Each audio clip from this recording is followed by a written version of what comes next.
itasikika ni nani huyo amezaliwa. Ndiye mfalme wa ulimwengu, Emanueli, Mungu pamoja nasi, atakayeikomboa dunia. Ndiye Kristo Yesu, haleluya, leo amezaliwa kwetu. Ndiye mfalme wa ulimwengu, Emanueli, Mungu pamoja nasi, atakayeikomboa dunia.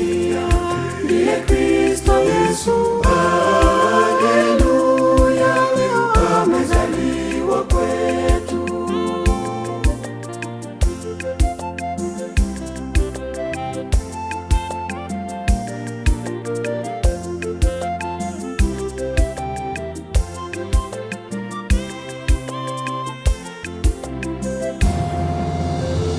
Huyo atakuwa mkuu, ataitwa